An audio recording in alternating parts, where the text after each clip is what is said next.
जय जगन्नाथ समस्त को वेलकम करुच्ची सुभास्मिता मिश्र ऑफिशियल यूट्यूब चैनल तरफ आज आम आम पर्वपर्वाणी कविताटी आवृत्ति करवा चतुर्थ श्रेणी भाषा महक बहिर आम पर्वपर्वाणी कविताटी आवृत्ति करवा।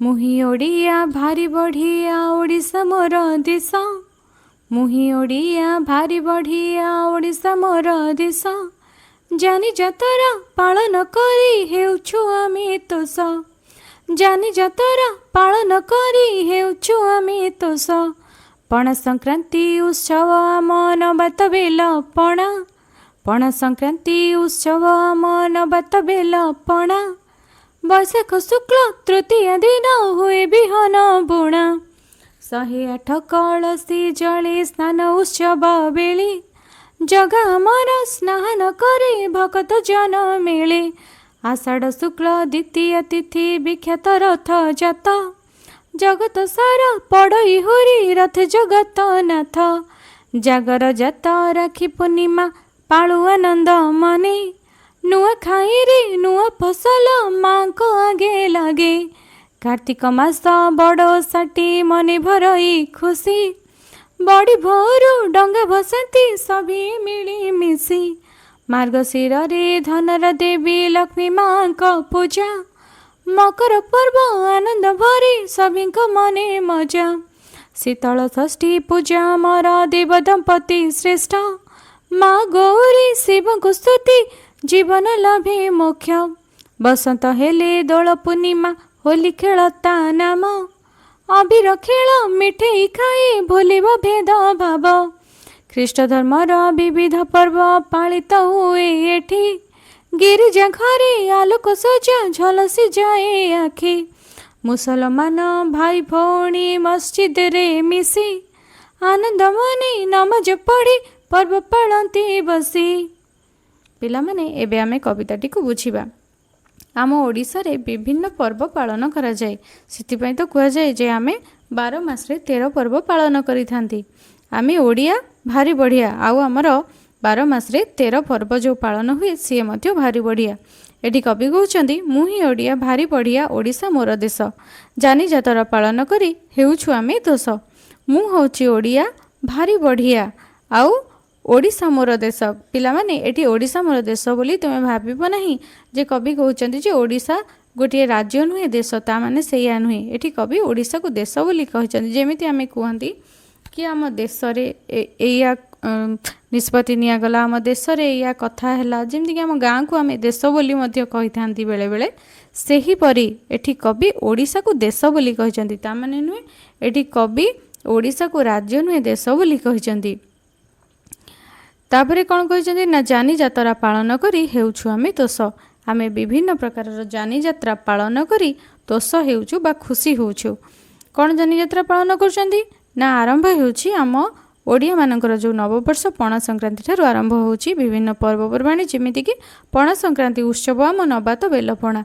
एई पणा संक्रांति दिन आमे कौन करथांती नबात माने होउछि मिश्री, बेलपणा आमे पी थांती, मिश्री गुड़ विभिन्न प्रकार फल पकईकी आमे बेलपणा पी थांती। प्रचंड ग्रीष्म तापरू आम शरीर को रक्षा करने पई आमे विभिन्न ठंडा जातीय जिनस जेमती आम देह को ठंडा रखिबा पई विभिन्न पानीय पी थांती, जेमती कि बेलपणा हो तोड़ाणी किंबा पैड़, ता सहित विभिन्न फल मध्य आमे खाई थांती। बैशाख शुक्ल द्वितीय दिन हुए बिहन बुणा, जहाँ को कि आमे अक्षय तृतीया बोली जानी थांती। अक्षय तृतीया दिन कौन हुए ना से दिन महाप्रभु श्री जगन्नाथंकर रथ काठ अनुकूल हुए, ता सहित आमर चाषी माने कौन करती ना चाष कार्य आरंभ करि थांती।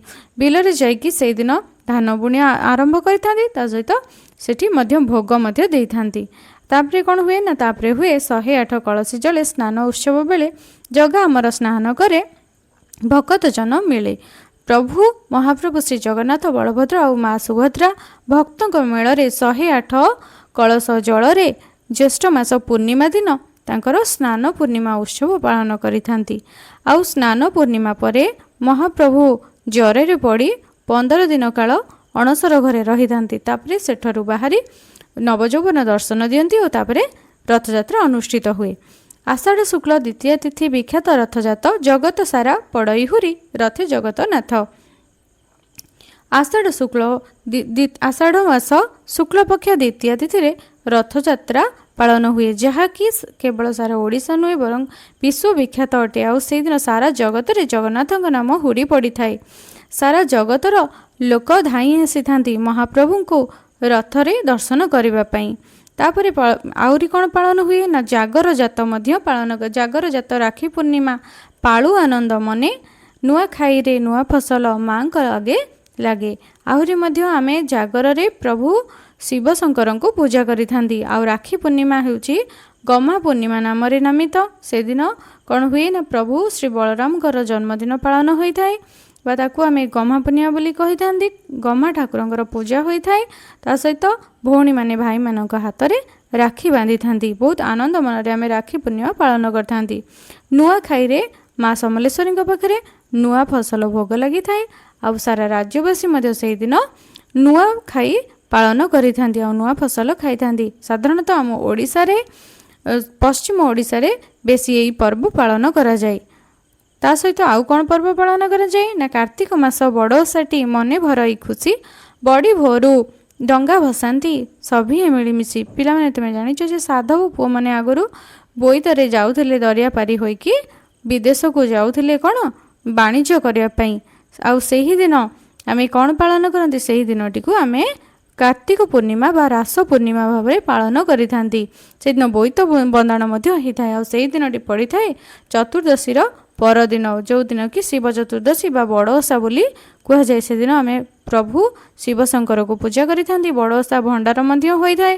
ଆଉ ତା ପରଦିନ ବଡ଼ି ଭୋରୁ ଆମେ ଡଙ୍ଗା ଭସାନ୍ତି ବା ବୋଇତ ବନ୍ଦାଣ ଉତ୍ସବ ମଧ୍ୟ ପାଳନ କରିଥାନ୍ତି।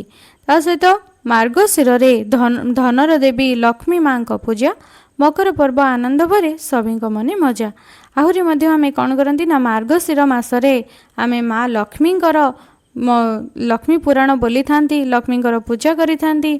ଭୋରୁ ଉଠି ମା ମାନେ କ'ଣ କରିଥାନ୍ତି ନା ମାଣ ବସେଇଥାନ୍ତି। ଆଉ 4 ପାଳି କିମ୍ବା 5 ପାଳି ଯେତେ ସେଇ ମାସରେ ଯେତେ ପାଳି ଗୁରୁବାର ପଡ଼ିଥାଏ ସେଇ ଗୁରୁବାରରେ ମାଙ୍କର ପୂଜା କରିଥାନ୍ତି। ଆଉ ବିଭିନ୍ନ ପ୍ରକାର ପିଠା ମିଠା ଭୋଗ କ୍ଷୀରି ଖିଚୁଡ଼ି ଏସବୁ ଭୋଗ ଦେଇଥାନ୍ତି।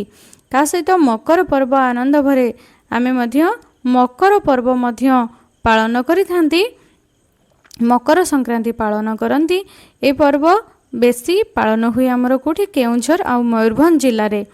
ଆଉ ସେଥିରେ କ'ଣ କରନ୍ତି ନା ମକର ଚାଉଳ ପ୍ରଭୁଙ୍କୁ ଭୋଗ ଦିଆଯାଏ। ତାପରେ ଘରେ ସମସ୍ତେ ମଧ୍ୟ ଖାଇଥାନ୍ତି। ମାଙ୍କ ପାଖରେ ମଧ୍ୟ ମକର ପର୍ବ ବହୁତ ଧୁମଧାମରେ ପାଳନ ହୋଇଥାଏ। ତା ସହ ଶୀତଳ ଷଷ୍ଠୀ ପୂଜା ଆମର ଦେବଦମ୍ପତି ଶ୍ରେଷ୍ଠ ମା ଗୌରୀ ଶିବଙ୍କୁ ସ୍ତୁତି ଜୀବନ ଲଭେ ମୋକ୍ଷ। ଶୀତଳ ଷଷ୍ଠୀ ଦିନ ଦେବଦମ୍ପତିଙ୍କୁ ପୂଜା କଲେ ଆମ ଜୀବନ ମୋକ୍ଷ ଲାଭ କରେ। ସେଦିନ କାହାକୁ ପୂଜା କରାଯାଏ ନା ଦେବଦମ୍ପତି ମା ଗୌରୀ ଆଉ ଶିବ ଆଉ ପାର୍ବତୀଙ୍କର ପୂଜା କରାଯାଏ। ଶିବ ପାର୍ବତୀଙ୍କର ବିବାହ ଉତ୍ସବକୁ ଶୀତଳ ଷଷ୍ଠୀ ବୋଲି ଶୀତଳ ଷଷ୍ଠୀ ନାମରେ ସମସ୍ତେ ଜାଣନ୍ତି। ଆଉ ସେହିଦିନ ଶିବ ପାର୍ବତୀଙ୍କର ବିବାହ ହୁଏ। ଆଉ ସେ ପୂଜା କରି ଆମେ ମୋକ୍ଷ ଲାଭ କରନ୍ତି। ବସନ୍ତ ଶେଷେ ଦୋଳ ପୂର୍ଣ୍ଣିମା ହୋଲି ଖେଳ ତା ନାମ ଅବିର ଖେଳ ମିଠେଇ ଖାଇ ଭୁଲିବା ଭେଦ ଭାବ।